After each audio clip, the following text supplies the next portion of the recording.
When you first went into Afghanistan, I mean, what was the first year you were there? 2002.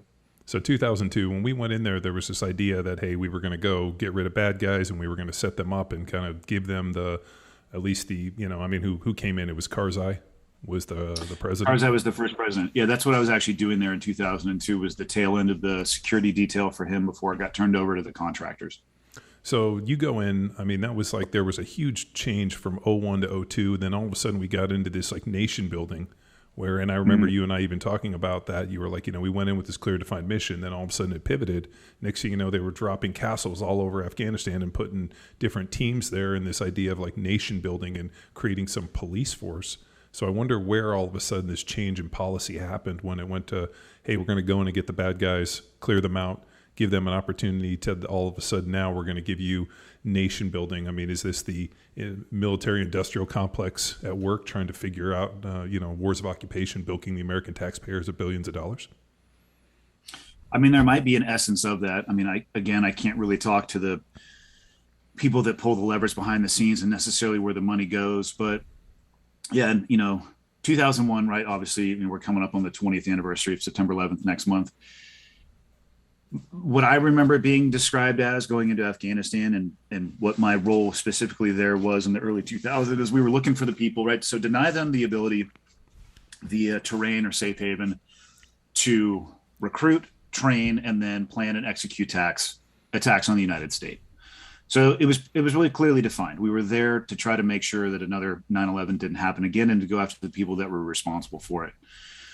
But Afghanistan's gnarly. So when it comes to, you're talking about dropping down the castles or the FOBs, forward operating bases, and it's such a large country and the differences in the terrain are so diverse that you really need to have staging areas and you need to have an understanding of what's going on locally because there's multiple provinces in Afghanistan.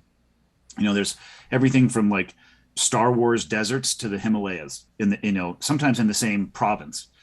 And you need to have the ability to work with the locals because there's huge cultural and language differences. Just because you're from Afghanistan, like as a whole, people in the US are like, oh yeah, they probably speak Afghani. I'm like, okay, you're a fucking retard.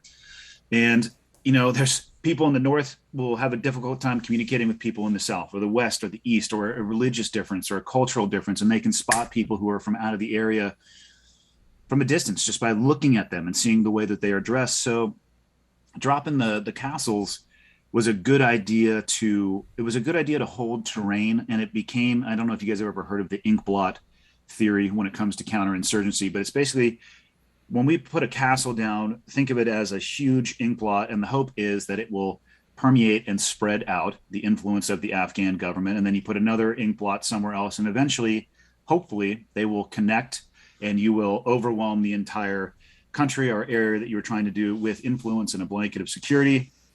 So therefore, whatever government is going to be there is going to be able to, one, survive, and then two, thrive. And I think just like every other country that's gone into Afghanistan, the concept of doing that and the reality of doing that are two very, very different things. I just had a guy on the podcast, Wesley Morgan. He wrote a book called The Hardest Place, which was all about the Pech Valley up in Kunar or Konar, depending on how people want to describe it. And you want to talk about a futile effort where so much capital from physical perspective,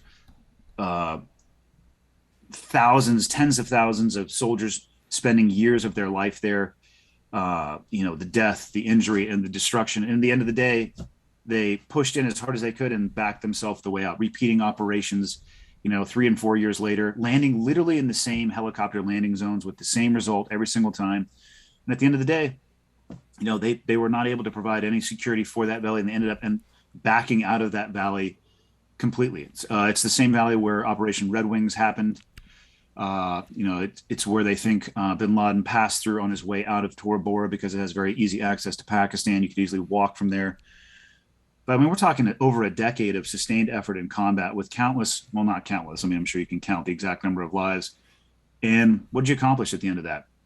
The ink blot theory failed. The drop in the castle theory failed. And as soon as the American forces left, it was a tide of Taliban and foreign fighters, and they took over. And our partner forces there became overwhelmed, or they just switched their allegiance, which doesn't surprise anybody.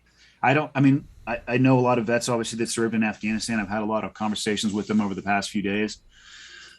Not a single one has said, "Oh, I'm shocked by what's happening in Afghanistan." Not a single one. The only thing that they have said, and that surprises me too, is the velocity with which it actually happened. It's returning to the country that it was, albeit much more or much better equipped and armed. I think the Taliban is at their current state the most highly armed that they have ever been due to what we left behind. And that's where, to me, it's like me. I mean, the execution of the withdrawal. Like, you're telling me that there's no way that we could have. Maybe we need another 6 months. Maybe we need another 10, or maybe we should have started this 6 months or 10 months before. But we couldn't have gotten all the equipment out of there. Like, we couldn't have put in process a place where the interpreters and the people who live there that did absolutely assist American forces and risked their lives. Like, we couldn't have had all that paperwork done before we left. I got an idea. Let's leave the fucking embassy in Kabul. All right, let's just go ahead and evacuate that thing first. And if it doesn't turn into a shit show, we'll go back. But how about we just plan on the country acting like the country has since the inception of the country, and we just, you know what I mean? We do it better. So that the execution of what's happening is just trash. I think it shows our ass to the world, but I don't know how far that plan has been in existence. I mean, I don't know how much to put on the current administration. I mean, I think it's tough when the guy sitting in the seat probably thinks he's the Easter Bunny when he wakes up in the morning. You know, it's like it. But at the same time, there's no way that it is one person's fault. And I'm so tired of people, to go back to your original point of this finger pointing. It's like, I'm so tired of people like, oh, it's Biden's fault. Like, just shut the fuck up. You have no. It's like, politicized. I mean, yeah. like if you know, it's everybody from Ted Cruz to Dan Crenshaw and whatnot. Everybody is using this as an opportunity, and I agree with you. I'm pretty sure Biden wakes up every morning and has no concept of where he is. They probably got to hook him up to a machine and pump him full of a bunch of IVs and whatnot just to wheel him up to get him back out there another day. And unfortunately, there's a strange feeling that the person standing up there, who's allegedly the president of the United States, isn't the one making these decisions. And I think that's where we get into this thing quite deep. Well, I mean, at the end of the day, though, too, like strip away the current administration. I mean, the role of the president, I would think, at least. I mean, you don't have to actually be the smartest person in the room. Like, the best thing a president could do would be to put together the most awesome team in the history of teams, right? Like Avengers Assemble, but it's like political Avengers. And I don't know what that looks like. Probably not a lot of capes, probably some monocles, some ascots. I don't know. But I mean, isn't that what you want? Like, the age old, if you're the smartest man in the room, go find another room.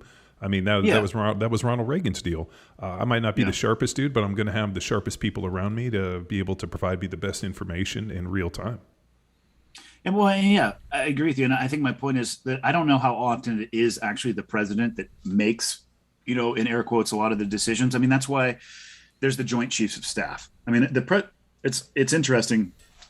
People will reach out to me, and they often want to know about the difference between serving with a Republican president or a Democratic president. And the reality is, I mean, maybe there'd be some budgetary issues, but people are under this misconception that, like, the bat phone rings at one of the SEAL teams. It's like, hello, Mr. President. Oh, yes. You want us to go do this? It's like, the guy. I mean, I would love to ask any sitting president, like, how many SEAL teams are there? Which department of the military are the SEAL teams associated with? I mean, he'd probably be like, the Marines, I mean, like, the point being, like, what number on the phone do you have to hit to get to DevGru? Yeah. But and then that's the thing, like, it's such a massive organization that funnels up, and that there's layers of leadership that lead up to that. I think oftentimes people in those seats, maybe they're making the decision, but they're making a decision between 3 or 4 policies that have been developed and thought through and then presented to them. So most of the legwork has been, you know what I mean? That's what I would do if I was in that seat. So yeah, you might be the guy on TV or the person signing, like, I guess they like do one letter of their name and then hand that pen off. You know what I mean? So there's all these fucking souvenirs when they sign stuff. So you might be that guy, but I don't know. I think it would be more presidential to maybe be a little bit more transparent and talk about where these plans come from and the process, and not try to present yourself as, hey, I'm the guy. I have all of the answers, because that's just stupid. Like you said, if you're the smartest guy in the room, or you think you are, you need to find a different room.